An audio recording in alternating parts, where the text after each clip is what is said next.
All right. Good morning, everyone. Welcome back to Historical Geology 1404.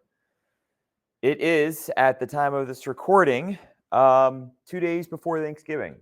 So my classroom is empty for the moment. The break has not begun yet, but I understand that many people are out of town, and that's totally fine. However, I do need to make this recording so that I can keep up with the class schedule.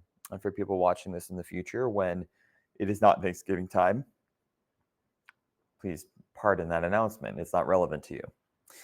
Okay, so last time we talked about the Hadean, the Archean, and the Paleozoic. Okay, so the entire Proterozoic eon we talked about. Okay, today we are going to start with the Cambrian. As far as announcements go, you are going to be getting your lab exam, probably in 2 lectures from now, and then the final shortly after that. I think that's it. I think that's all I've got for announcements. So going back to our geologic time scale here, the Cambrian is characterized by a massive explosion of life. We literally call it the Cambrian explosion, not because anything actually blew up, but metaphorically, the amount of and diversity of life expanded, right? So we went from having a very narrow field that life inhabited to all of a sudden, whoop, huge amount of diversity in different places, geographies that life was living. Remember, nothing's on land yet. It's all still in the ocean at this point, okay? Imagine that every continent on Earth during this time is just barren rock and water, okay? There's no plants. There is nothing. There's no animals. There's no insects. There's nothing living on that land. It's just rock and water, okay? So I know it's kind of hard to imagine that, isn't it?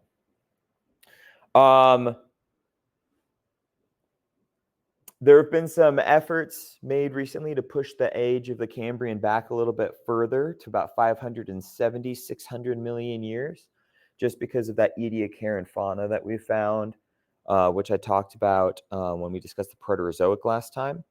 But as of right now, the official date for the Cambrian is still 541 million years ago.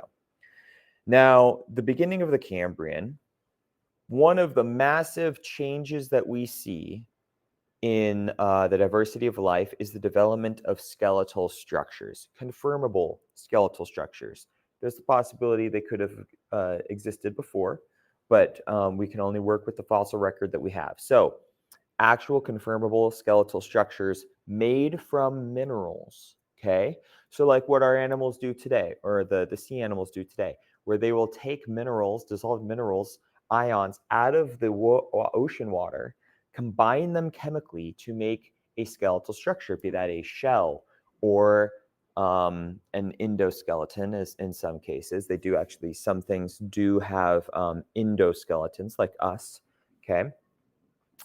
Now, why did this happen? This is quite the adaptation. Why do you suppose it would benefit animals to have a hard exterior structure, for example?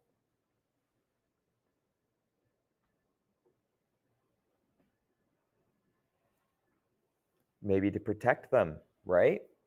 Hopefully that was the first thing that jumped to your minds. It's a lot harder to eat something if it's covered in something hard, right? Harder to eat something, yeah, if it has a shell, it's more difficult to eat. And that's most likely the primary reason. Protection from predation, all right? Now, we see a fluctuation in the chemistry of these skeletal structures over time. You learned about calcite in 1403, and we have discussed it in this class since. Calcite being a relatively soft mineral, but a very common one that animals will use to make their skeletal structures. There is a variety of calcite called aragonite. It looks like this. You're familiar with the calcite that looks like that. This is what aragonite looks like. Still calcite, but with some slight chemical differences. These differences make it slightly more unstable. So what we'll see in the fossil record is a fluctuation between arachnidic shells and calcitic shells in the organisms throughout this time. And this directly reflects on the ocean chemistry. Was it more acidic or was it more basic? Okay. And so these are valuable pieces of information, clues we can use to piece together what was happening in the ocean, but also in the atmosphere, because the flux of gases between the atmosphere and the ocean, they go hand in hand with each other. Okay, one will directly affect the other over long periods of time.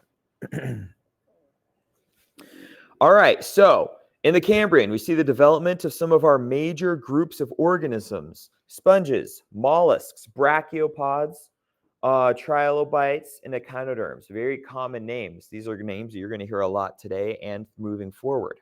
Okay, these all show up in the Cambrian. Let's talk about trilobites for a minute. Trilobites are crazy. Were crazy. We don't have them anymore.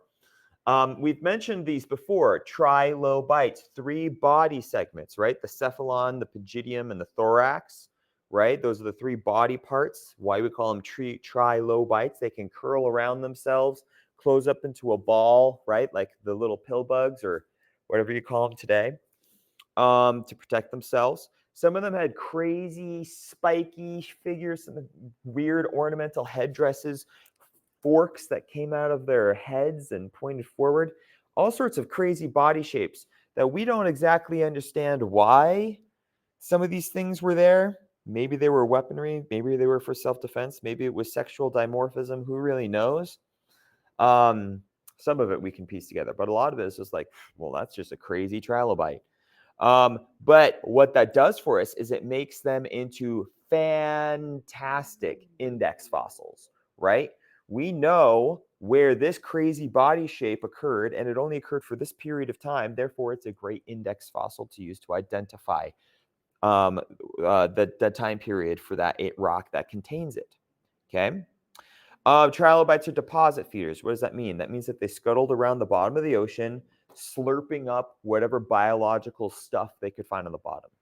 Maybe for some that was the excrement of other organisms. Maybe for some that was tiny little snail-like animals. Whatever the case may be, there was probably some variety in the diet based on species to species, region to region, but they were all deposit feeders. It's not like they were swimming around, eating things out of the water. They had some extremely rapid diversification here in the Cambrian and in the future time periods, which we will see. That will come up. Again, why they make great index fossils.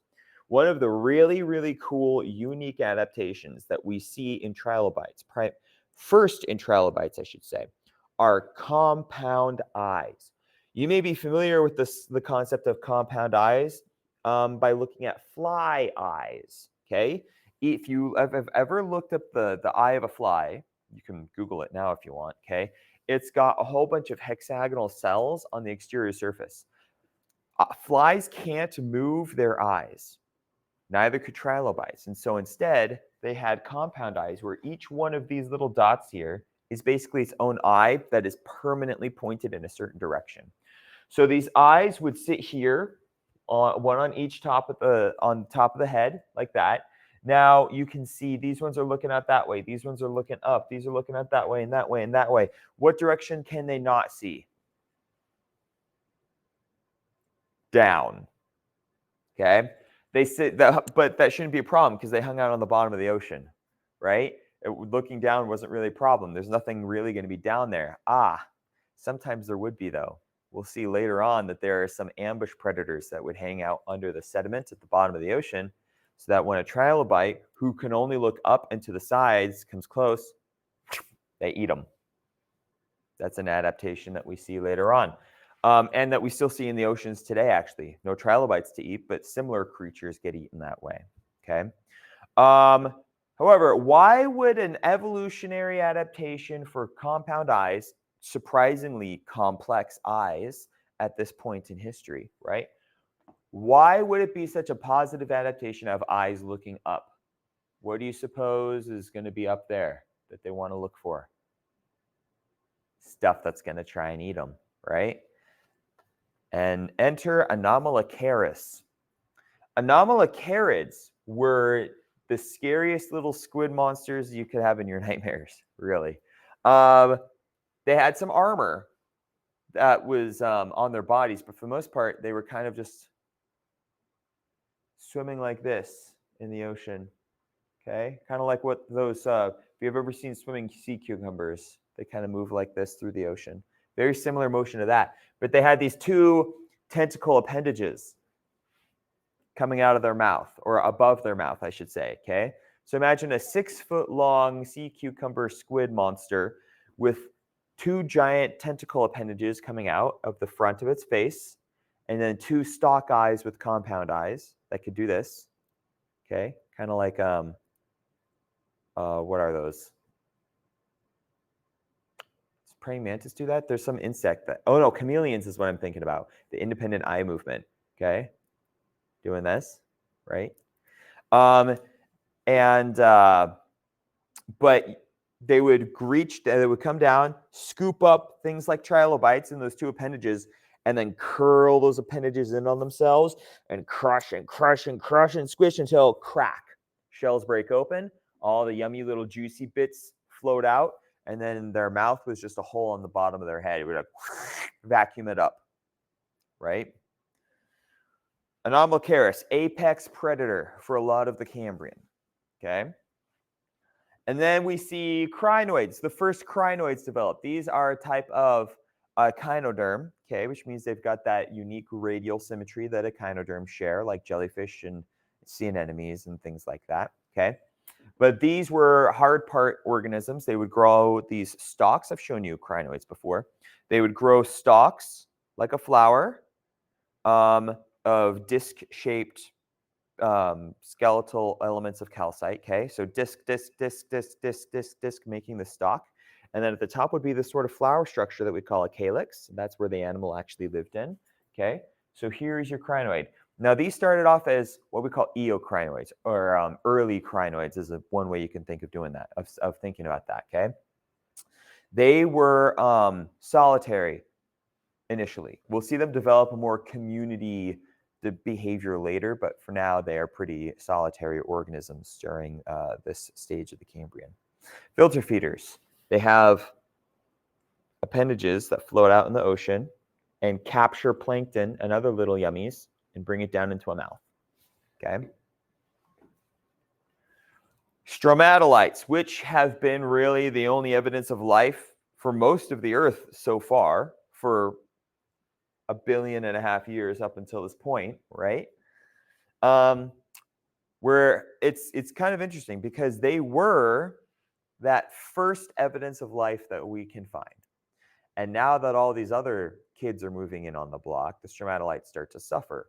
Why would that be? What do you think? I'm hoping some of you said competition. Okay? Not only do they have to share their living space, but they also form the bottom of the food chain for a lot of these things that show up later on. Okay? Trilobites, for example, probably thought stromatolites were pretty yummy, right? Crawl on top of a stromatolite, start munching away on that algae. Ooh, yummy trilobite dinner right there, right? Or dinner for a trilobite. Probably other mollusks like snails did as well. Thought that was delicious. And so we start to see the stromatolite populations dwindle, okay, from this point, because they are being utilized as a food source here by all these rapidly diversifying, growing populations of other organisms, okay? They start to move closer to land, out of the deeper waters where lots of things live. They move into the sections near land that see less life, and we'll talk about those later on, okay? Reef systems tend to, at this point, still have a core of archaeocyathid activity. So stromatolite-like colonies. Remember, archaeans are different from bacteria. Similar but different. Two distinct groups, okay? As a matter of fact, our bacteria far outnumber archaeans today. Most of the archaeans that we see today live in extreme environments, very deep underground, very hot waters, very cold waters, and in your gut. You have a colony of archaean organisms that live in your gut and help you digest your food.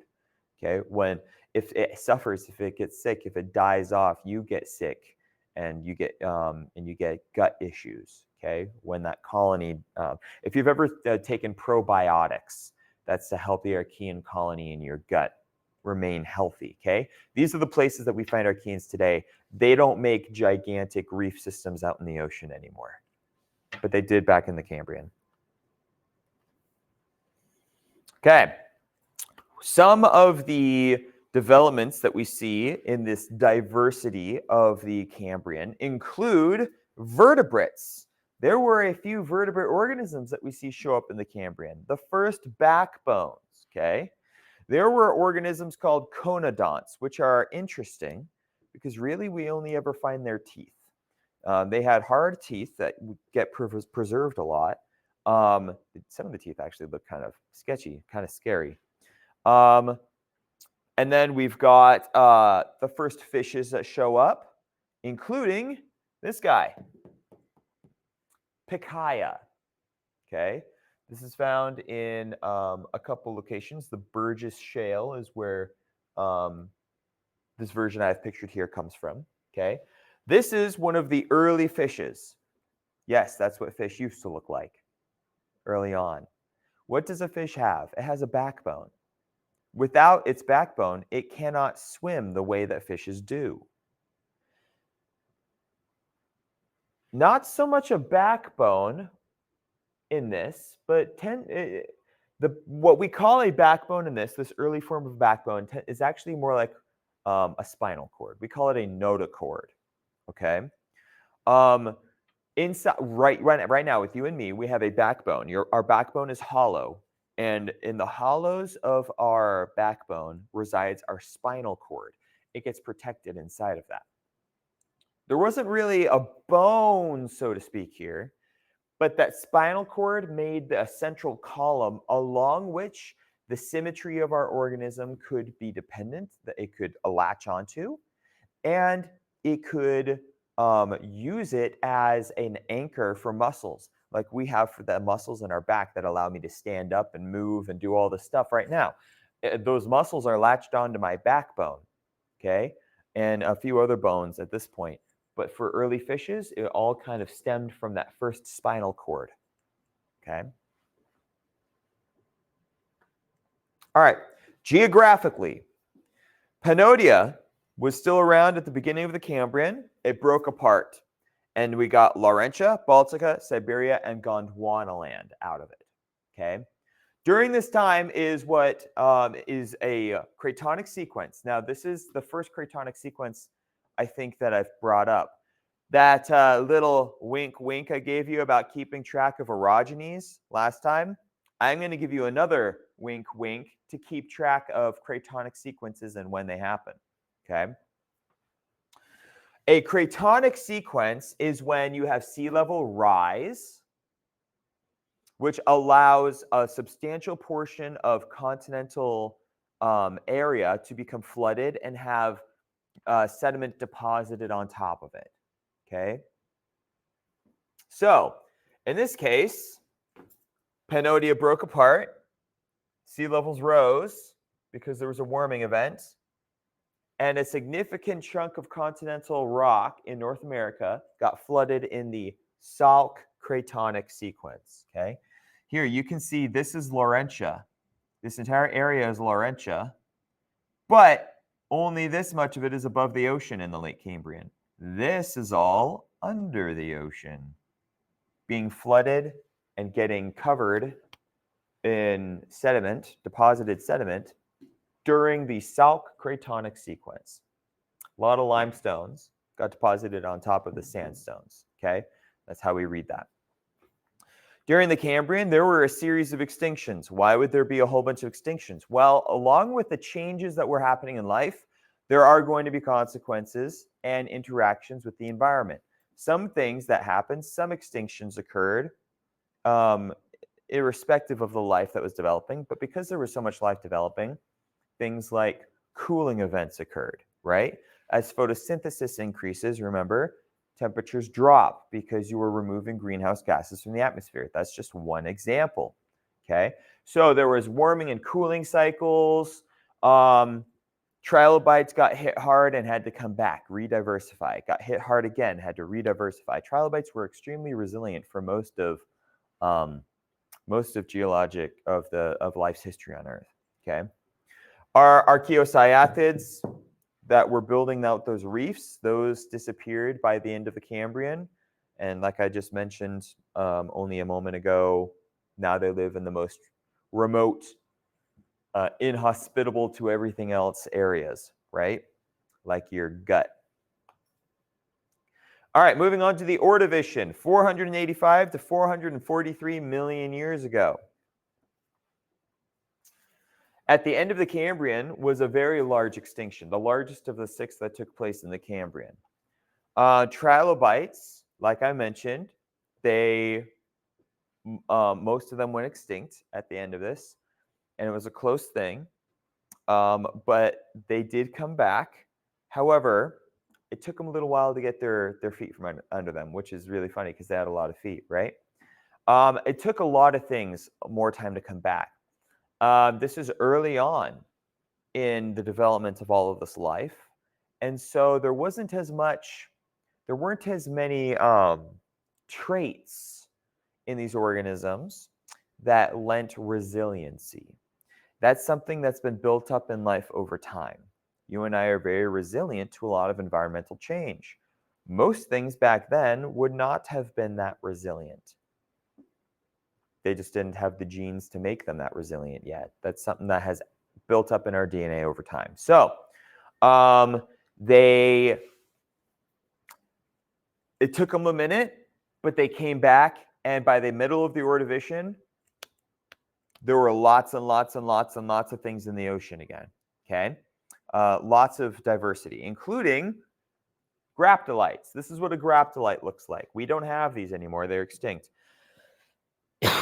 Matter of fact, they've been extinct for a long time. Kind of similar in body design in some ways, to a crinoid, where they've got this sort of disc-like structure here. This is the body. They were stuck to a thing, and then they've got these appendages out here to grab food and bring it in. All of that. Really, the only parts of their bodies that we find are this, because these structures were pretty soft. We don't find those preserved a lot.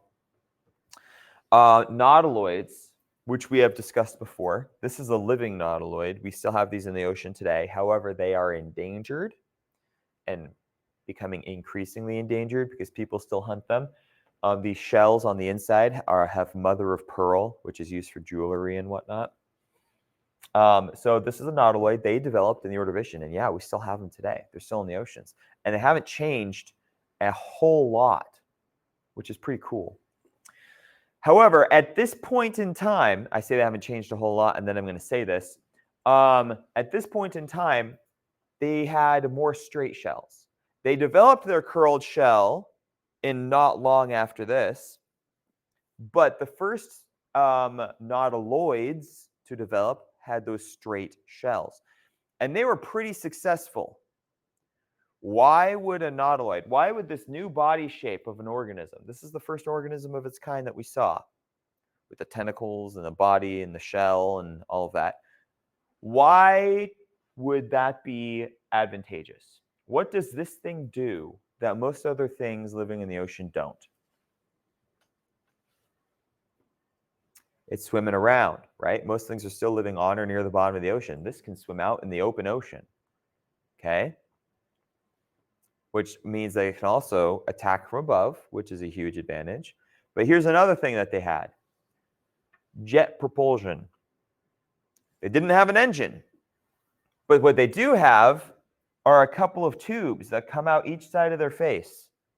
They suck water in the mouth and blast it out the tubes and propel themselves backwards. Jet propulsion. Okay? This made them very fast. This was a massive evolutionary advantage because they were able to escape from predators far faster and easier, but also go to prey far faster and easier. Okay, jet propulsion was a huge advantage. In addition to the fact that they had the shell, they came up real fast in the ranks and established themselves in many niches in the ocean. And we find their fossils all over the world, by the way, because of how successful they were during this time. All right. By the time we hit the middle Ordovician, remember how I said that kind of life kind of had a hard start after the Cambrian extinction, and it took until the middle of the Ordovician for things to really take off. Well, by the middle of the Ordovician, life had tripled in the diversity present from the beginning. Okay, so we have a lot of the groups of invertebrates in the Ordovician that we still have today. Okay. Here we have, this is a picture that I need to explain. What we have here is a whole colony of crinoids that are attached to a piece of wood. Now, obviously, this is not from the Ordovician. There was no wood yet, okay? There was no plants living on land. So this is from a much later time period, but I wanted to show this to you because you can see this piece of driftwood floated out into the ocean, got attached to by a bunch of crinoids, which then grew into this massive kind of jungle of crinoids, which then fell to the bottom of the ocean and got incorporated into the sediment. But look at how entangled. There's so much mass around this wood that it was completely encased by crinoid material, which is pretty cool. Okay, we see crinoids everywhere, starting in the Ordovician. They got really big during a later time period we'll talk about, during the Carboniferous. That was kind of the age of crinoids in the ocean. But during the Ordovician is when we start to see them showing these colonial tendencies of being in large groups attached to these objects all together. All right, rugose corals, tabulate corals, and stromatoporoids not only develop, but start forming coral strome reefs. What does that mean? Coral strome is, just think of it as a fancy word for coral dominant, okay? There had been no coral before this point. Reef systems were archaeocyathid and stromatolite, okay? And now corals show up on the scene. Tabulate corals and rugose corals specifically. Remember, rugose corals we learned in a couple weeks ago when we did the lab on these. Rugose corals are shaped like those sad, droopy ice cream cones, where they grow from the point on the ground and then the larger part of the shaft up at the top, right? And then the little animal would be like coming out the top of that. And then your tabulate corals tend to form kind of hexagonal interlocking tubes, okay, and make exactly what they sound like, big tables of coral. And so these two types of coral, in addition to the stromatolites that were still kind of hanging out, would make our reef systems. They were the core of our reef system starting the Ordovician, okay? More coral than it was stromatolite. Bryozoans, which resemble coral in shape, but the animals are evolved completely different, okay? They look different. Also are around, and they are in these reefs, but they are not forming the main reef systems. Later on in the Ordovician, we do see some nearly totally bryozoan reef systems, but that more had to do with regions that coral had not adapted to living in ideally, okay? There are some parts where the environment was more conducive to bryozoans than it was to coral. But for most part, we're looking at coral-dominated reef systems. An echinoderm that you are all pretty familiar with, sea stars, or starfish, as people still call them, even though they aren't really a fish. They show up here in the Ordovician. There's an Ordovician sea star fossil. Now, the stromatolites at this point in the Ordovician have nearly completely retreated to tidal zones, Why would they do better in tidal zones than they would out in the ocean? Remember, they are getting eaten pretty bad, okay? Grazed upon by all these deposit and algae feeders, okay? Which means that they die off pretty fast if they live in places with a lot of things that will eat them. And so the only place that they can really survive are in the very shallow, occasionally exposed to atmosphere, hypersaline, so super salty, waters of tidal zones. And that's where we find them today. The only stromatolites that we find alive today live in these tidal zones. That's where they've all had to hang out since the Ordovician because life is too hostile to them out in the ocean anymore. They get eaten. Okay. During the Ordovician, there were a couple of extinction events, obviously the largest one being at the end. But as extinctions occur, they remove organisms from niches. New organisms can move into those niches and adapt to those niches. And so extinctions, we find, are actually very good at helping develop new life, helping diversity increase. It's kind of like, have you ever heard that if you remove some branches from a tree, it will encourage the other branches to grow healthier, depending on the tree? This is a very common tactic for things like olive trees, okay? It's the same thing that's true of our, I guess you could say, of our phylogenetic tree. You remove a few things, it encourages the other things to diversify to fill those spaces. And so new forms of life develop. Fungi, for example. In the Ordovician, fungi, and yes, I'm talking about mushroom-type organisms, okay, develop the ability for their spores to get washed up on land. There were fungi in the ocean before there were ever fungi on land. They developed the ability for their spores to get washed up onto land and grow there. Now they have to stay near the water. They need that moist soil. They need that constant wetness from that ocean, right? But they stay there and they grow near the shore. And this is the first evidence that we have of life moving onto land. Granted, it is the beach, but it is still land. Okay? So this is where we first start to see that evidence. And that's going to be coming into bigger play here in our next age. But before we move on to that, let's talk about the geography and tectonics. During the Ordovician, Baltica says, see ya, Gondwanaland, takes a hike up north. As that is happening, Gondwanaland moves south, and there is a little piece of Gondwanaland called Avalonia that separates itself from, it kind of peels off of Africa that way, okay, and moves out towards Laurentia over here across the ocean. Avalonia is floating up, or it's not floating, but you know what I'm talking about. It's getting pushed out this way by convection, right? As it's getting shoved further closer to North America, or Laurentia at this point in time, it gets closer, but it never quite touches. It never quite touches Laurentia. But it comes close enough that there is a trade of some animals, some organisms, switch sides, so to speak. Because we have different organisms developing over here in Gondwanaland and different organisms developing over here in Laurentia. When Avalonia, which is populated by Gondwanaland organisms, comes close to Laurentia, it's acting basically as a lifeboat. So you get Gondwanaland organisms that jump across that little space to Laurentia. And so during this time, we know that Avalonia came close. Why? Because the fossil record for that time period, all of a sudden we start to see Gondwanaland organisms in the Laurentia record.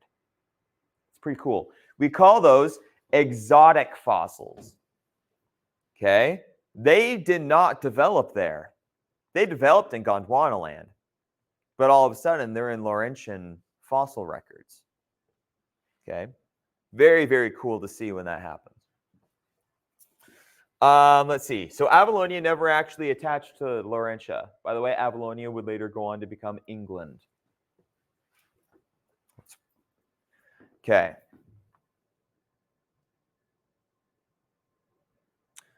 Okay. So that was part of what we call the tectonic orogeny, by the way. I almost skipped over this. Another orogeny you should take note of. It began in the early Ordovician. It ended at about 440 million years ago. But what happened here was as Avalonia was approaching Laurentia, it shoved a whole bunch of island arcs into Laurentia in front of it. Okay. And all those island arcs scraping up onto the east coast of Laurentia made a significant addition to the landmass there, which we call a tectonic orogeny. Okay, so it was a mountain building event from all of these volcanic islands getting shoved onto Laurentia by Avalonia as it moved out that way.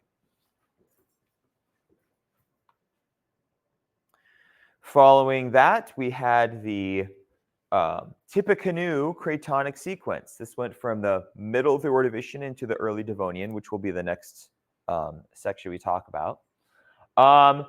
So, a tectonic sequence. This means sea levels rose, right? Sea levels rose, new sediment gets deposited on top of continental landmass. As the water is flooding over Laurentia, the mountains that were made in the east of Laurentia by the tectonic orogeny were getting weathered down. Their sediment was getting washed into this water that was flooding over North America, settling, and becoming sedimentary rock, making the rock that was deposited during the Tippecanoe cratonic sequence. So after the Ordovician came the Silurian. Some big stuff happened in the Silurian. Big stuff is happening in all of these. Come on, camera. Thank you. Big stuff is happening in all of these, but stuff that's relevant to you and me right now happened in the Silurian. I'll get to that in a minute, okay? The extinction that happened at the end of the Ordovician,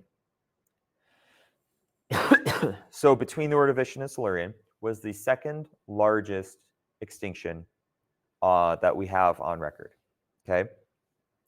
60% of all genera, which is the plural of genus, right? 85% of all species on Earth died. Man, I keep forgetting to bring my water in here.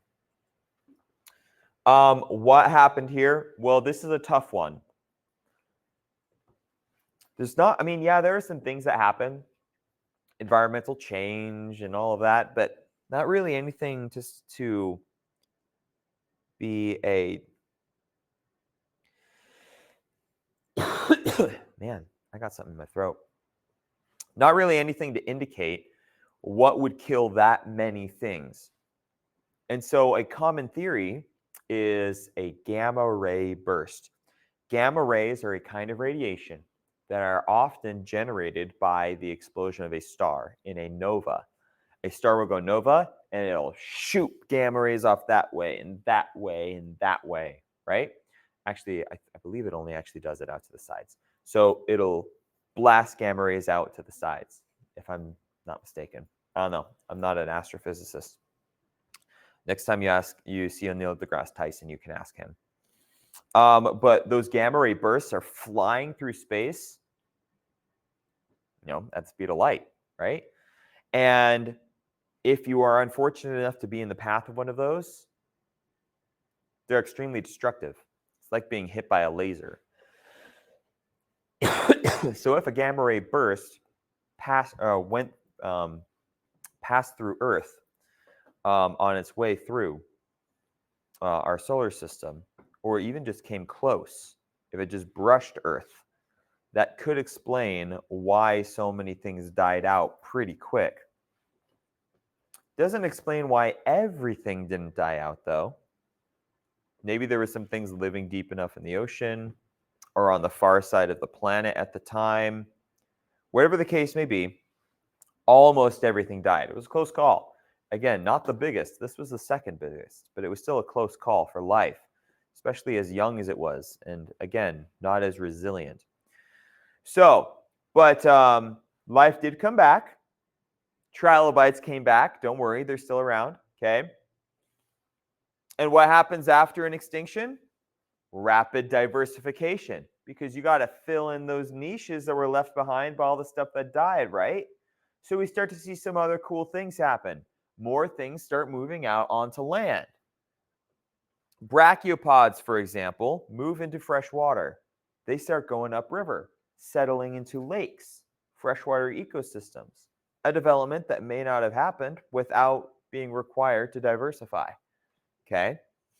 Graptolites, which almost went extinct here, came back, and there were 5 times as many graptolite species in the fossil record during the Silurian as there were during the Ordovician. They became wildly successful. Okay. Again, trilobites did as well. We see the development of arthropods called eurypterids, which look like that. And if you're thinking, ooh, scary sea scorpion, you're right. These were apex predators during the Silurian for a while. And we believe that they actually went and we know for a fact that they could live in salty and freshwater. But we also have evidence to suggest that they actually could crawl up onto land for short periods of time. Scorpions are descended from these. Okay.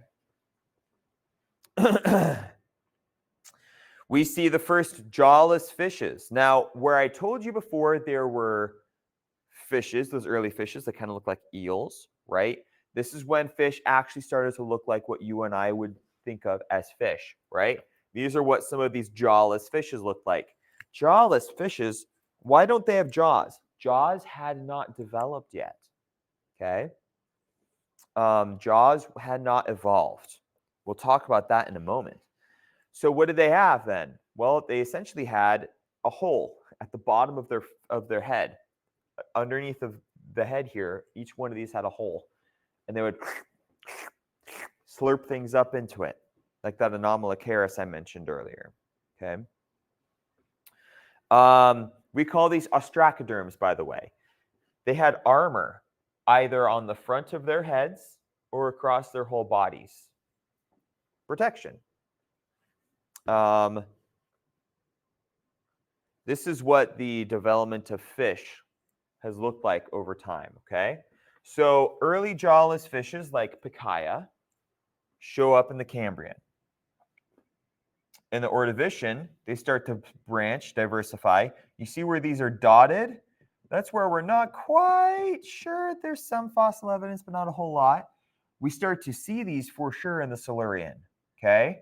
Heterostracans, excuse me, like the ones I just showed you right here, or the one with the spike head, okay? And then there's ostracoderms, like the other one I just showed you with the shovel head, okay, right there. Notice that they didn't last terribly long. We don't have those anymore today. Anaspids, at the same time, placoderms. Ooh, let's talk about placoderms here in a minute. Placoderms are awesome. And then we see the development of the ancestors of what we do have today, sharks and rays. Notice that sharks and rays have the same root ancestor through the Silurian and Devonian and split off from each other during the Carboniferous. Okay, acanthodians, which we will talk about in a little bit, but they are extinct. Ray-finned fishes develop at the end of the Silurian and represent most of the species of fish that we have today. And then there are a couple of other kinds that show up later on, and some of them are still alive today. We'll talk about those here in a little bit.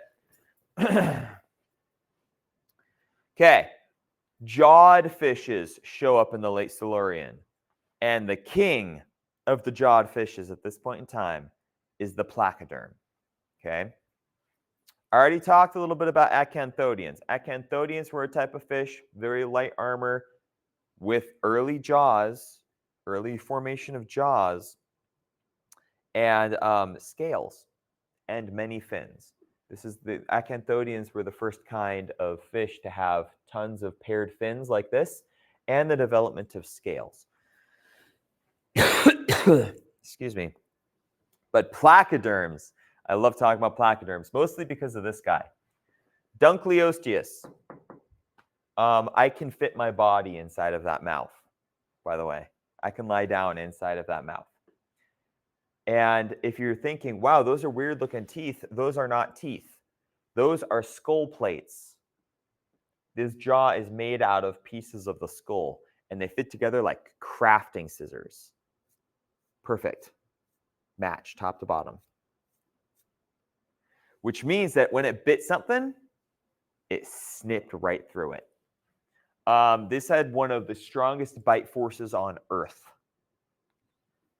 If I could fit a car in there, it would bite through the car. Okay. These were the apex predator for a while in the Silurian through the Devonian. Okay. Dunkleosteus, huge. I used to have a skull that looked just like that hanging above the front door in a museum I used to work at in Utah. I always loved looking at it. Now,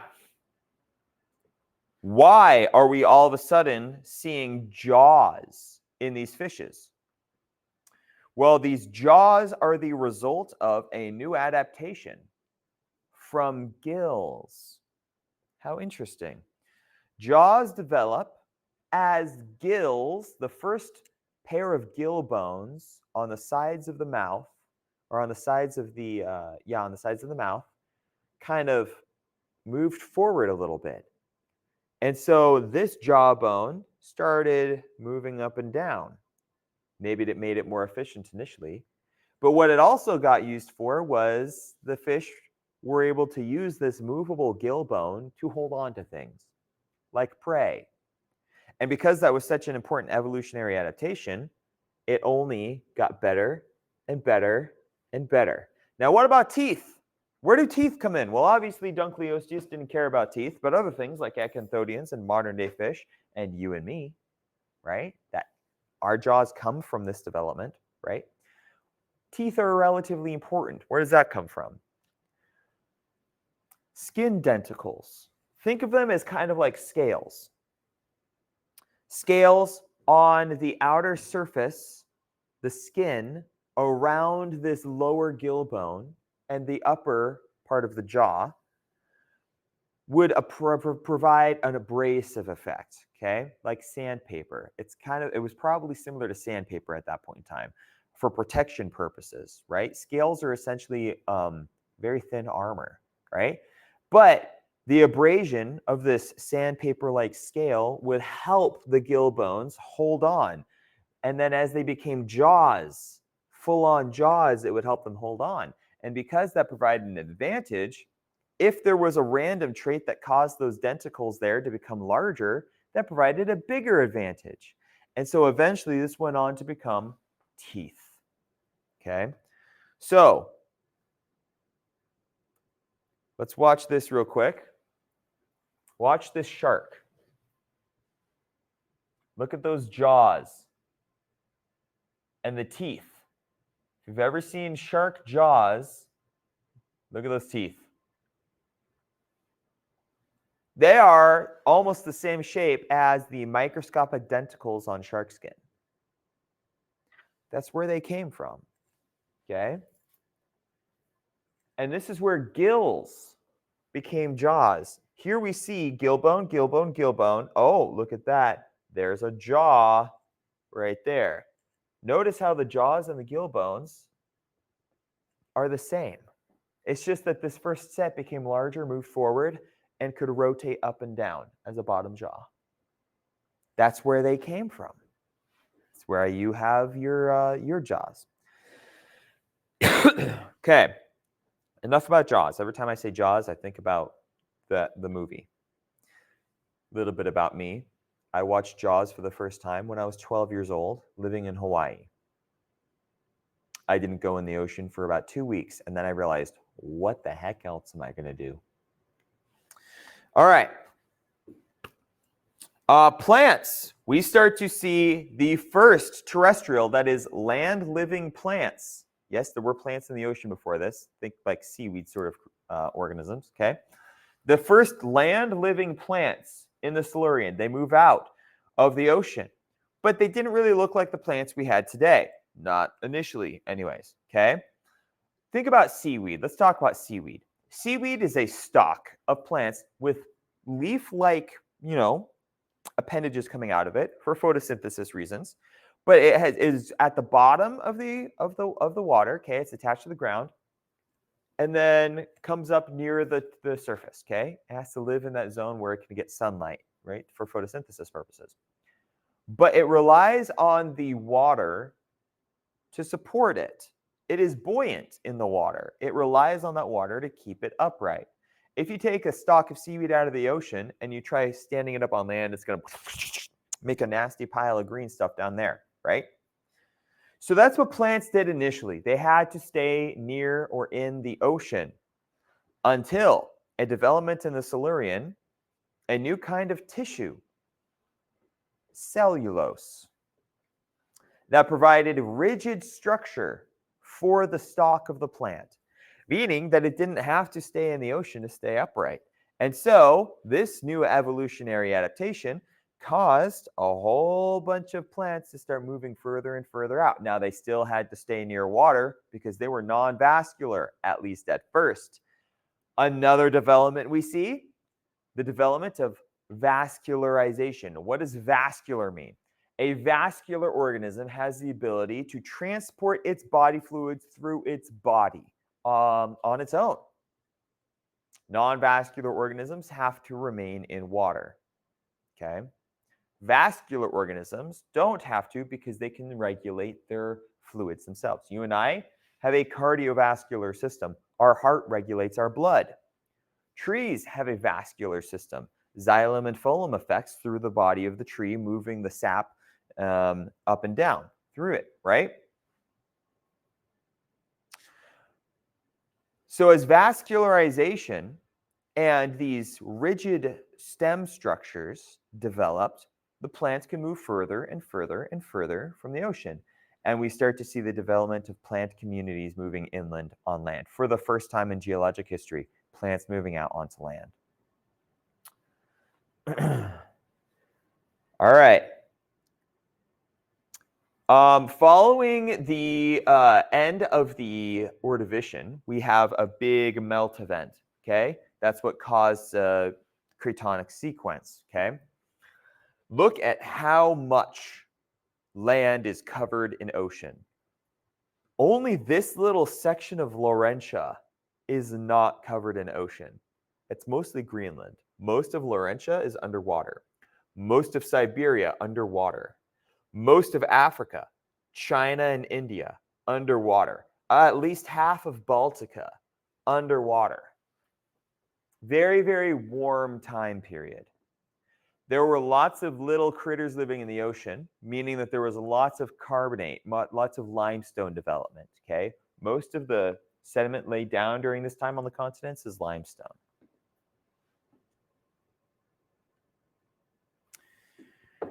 Okay. During the Devonian, which was, oh, I don't have the time period on here. That's an oversight. Sorry about that. Directly following the Silurian, obviously, the Devonian is, we see our ammonoids and our nautiloids kind of diverge greatly here. Ammonoids go on to become huge apex predators for quite a while in the ocean. I shouldn't call them apex predators. They weren't always apex predators. For a little while they were, and then I'd say they were like mid-tier predators, okay? But we see straight shells gradually become more and more curved, and you can see this transition sequence until finally you end up with this nautiloid shape that we are familiar with now. Nautiloids didn't really change a whole lot, but ammonoids change a lot. The examples that I've given previously, where the sutures between the different chambers, the septa chambers in your ammonoids, become far more complicated, right? Some get big, some stay small, some live in cold, some live in warm water. Lots of diversification in our ammonoids. The nautiloids couldn't really keep up with all that, but nor did they fall behind so much that they went extinct. Okay, they were able to survive. And in the end, they had the last laugh because the ammonoids go extinct with the dinosaurs and the nautiloids don't. Spoiler alert, I guess. In the Devonian, we see sharks.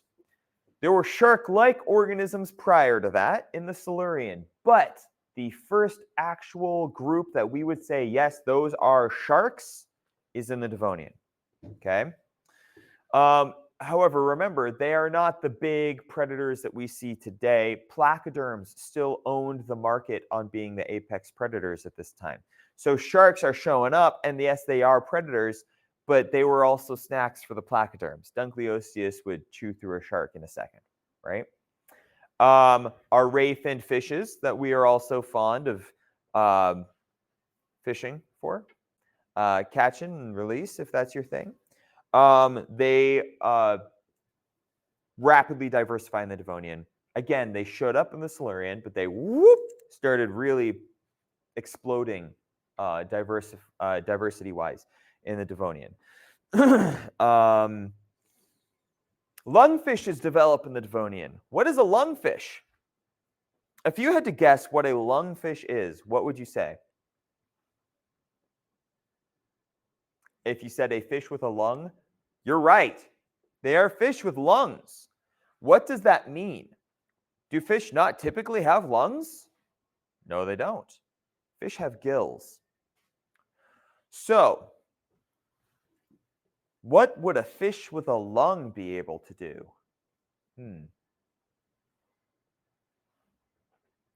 Breathe air. Like you and me. Or I should say, we can do it like they did. Lungfishes that developed lobe fins. What is a lobe fin? It's a fin that's not made out of that delicate soft tissue like what you see on a trout, right? It's essentially a limb. It's a fleshy appendage, not very useful for swimming. Lobe fin fishes, we still have a few of them alive today. They use those lobe fins to push themselves around the bottom of the ocean. Like this, like legs. So you get a lobe-finned lungfish,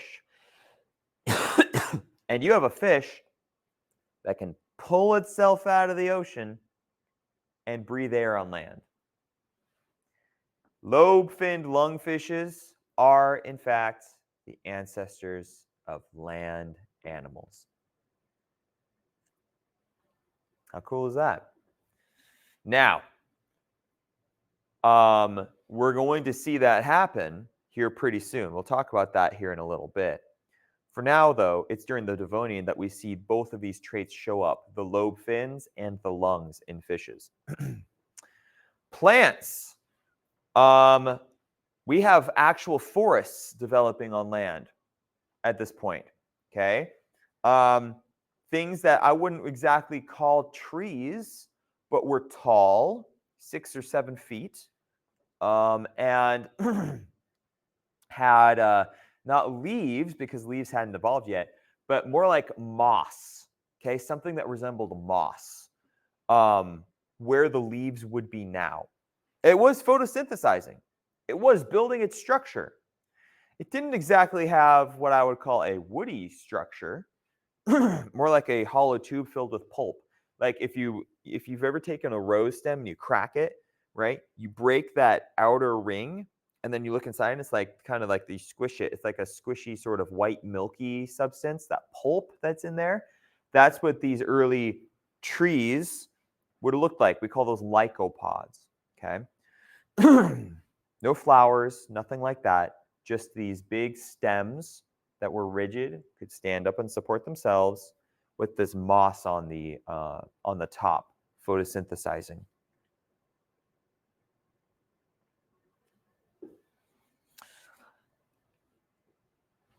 In the Devonian, there's another important adaptation for plants. The seed. What is a seed? A seed is essentially a genetic package from a plant, much like a sperm is from a human or from another organism. And that genetic package needs to be delivered into an egg, right? Okay, let me back up here. Pollen is essentially a seed, or is essentially a sperm. And the seed that becomes fertilized is the egg, okay? So a fertilized seed is the same thing in, say, a human as a fertilized egg is in a mother, okay? And that seed falls to the ground, gets buried in the soil, and grows. You and I don't really think much about seeds, but what an amazing adaptation. Prior to the development of a seed, all these plants spread by spore, which requires moisture to survive. If it gets dried out, a spore dies. But a seed, though, it's self-encompassed. It's protected by an outer shell. And so it can survive in drier environments. And it will grow when it gets enough moisture, when it gets enough water. And so the fact that seeds provide such a big advantage means that those organisms, those plants that adapt to use seeds instead of spores, can spread further inland and become more successful.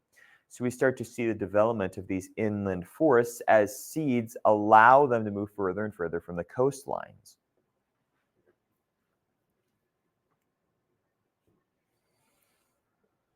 Now, during the Devonian, insects do their thing.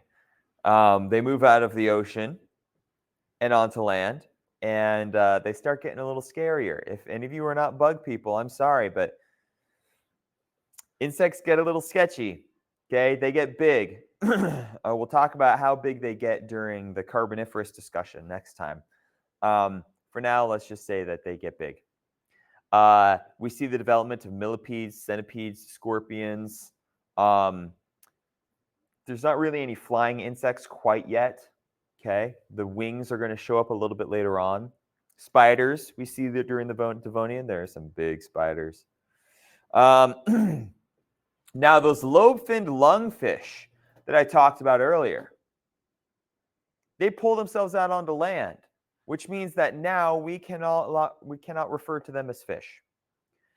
These fish, prior they were fish, have now left their 100% aquatic environment and are now partially living on land. Therefore, we call them amphibians. So, as they spend more and more time on land and less time in the ocean, they lose things like their fish tails. They lose things like their tiny little fish teeth, like their hydrodynamic shapes. And instead, they start taking on shapes that are better suited for living on land because mutations are going to be favorable towards the environment that they live in, right? However, they still lay their eggs in the water. That's a characteristic trait of amphibians. They have soft-shelled eggs that must remain in the water to survive. So they did that, but they still lived on land a lot, okay? If you've ever heard the term missing link, there are a few ways that people use that term. One is to connect land-dwelling organisms to fish, and another is to connect humans to apes, right? Well, the missing link for the first example of connecting land-dwelling animals to fish was finally found and is called tiktaalik, okay? It's what we call a transition organism. This is tiktaalik, the lobe-finned lungfish that we believe was the first one to fully go from living in the water to living on land. There were plenty of things we found of amphibians on land after, and plenty of fish that had lobe, fins, and lungs, but we couldn't really find evidence of them living on land at any point. Tiktaalik, once it was found, and here's some fossils of it, once it was found, that was our missing link that tied it all together.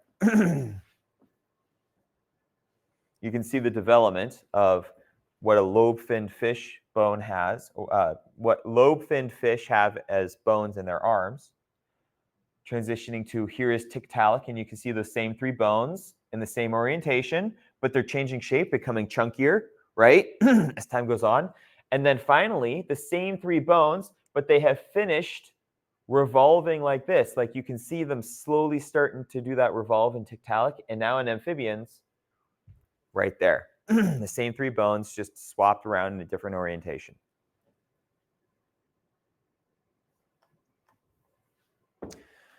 During the Devonian, excuse me, I've got something in my throat today. We see the development of Euramerica, which is not a supercontinent.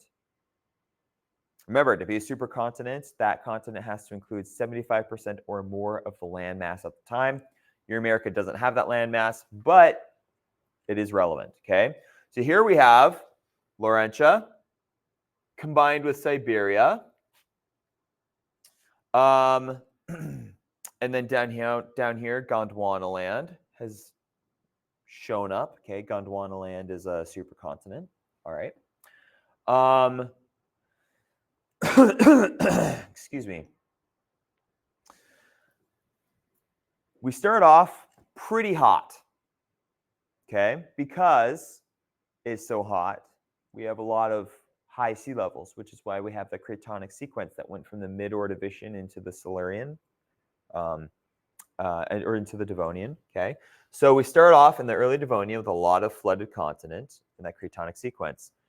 Then we get a huge glacial buildup at the end of the Devonian that led to the extinction at the end of the Devonian. Why do you suppose we had an ice age at the end of the Devonian? What has happened during the Devonian that could encourage that? All these forests. These massive forests that moved inland and started growing, and all of that room to grow on continents that had never seen a plant before, all of these plants spreading everywhere, sucking the CO2 out of the atmosphere. Yeah, another glacial cycle, a massive ice age that killed a lot of stuff. Most of the species of coral died. All of the placoderms died. Okay, so the age of placoderms, that's gone. No more giant, scary fish with bone heads. Okay. Sorry about this, folks. Bear with me. I might be coming down with something. Just in time for Thanksgiving. My luck. All right, there are 2 orogenies that you should be aware of that are relevant here. And I'm going to start differentiating these orogenies from each other now that Laurentia is in an orientation and a shape that is relevant to our current North American orientation and shape. I'm going to start differentiating them into 2 categories. An Appalachian orogeny, this is a category, not the name of the orogeny. An Appalachian orogeny is one that happened on what is now the east coast of North America, where the Appalachian Mountains are. A Cordilleran orogeny is one that happened where now is the west coast of North America. Okay? East coast, west coast. Remember that. So the Acadian orogeny was an Appalachian orogeny, meaning that happened on the east coast, right? The Acadian orogeny happened when Baltica approached and kind of slammed into the east coast of Laurentia, okay, making a mountain range here. Here we have, you see, this is the near pass of Avalonia, right before it's going to zoom off on its own, okay? And then we've got the antler orogeny, which is Cordilleran, right here, mountain building event inside of the shallow sea. When an island arc came in this way, a very large island arc slammed into us that way, made a mountain range here, kind of cut off this shallow sea. This eventually would come up out of the ocean again, and the antler orogeny contributed to that. And then there was the Kaskaskia cratonic sequence, which is happening here, and made a whole bunch of black shales down here. Why are black shales relevant? Black shales are when you have a lot of organic content that gets added to that mud before it gets turned into rock. That organic content will later go on to become oil. Black shales are black because they are rich in petroleum products. Okay, so that is a target for a lot of oil activity. Black shales are also rich in radioactive elements like uranium, thorium, potassium, yada yada. So we use them for a whole bunch of things. Okay. Any questions? Feel free to ask them in the video or email me if you have any. That's the end of the lecture today. Start working on Lab 5 if you have not yet. You will be getting your lab exam the week after Thanksgiving. and your final exam the week after that. Or I should say, for those of you watching this in the future, you will be getting your lab exam next week and the final exam the week after that. All right. Bye, everyone. And for those of you watching this currently, happy Thanksgiving.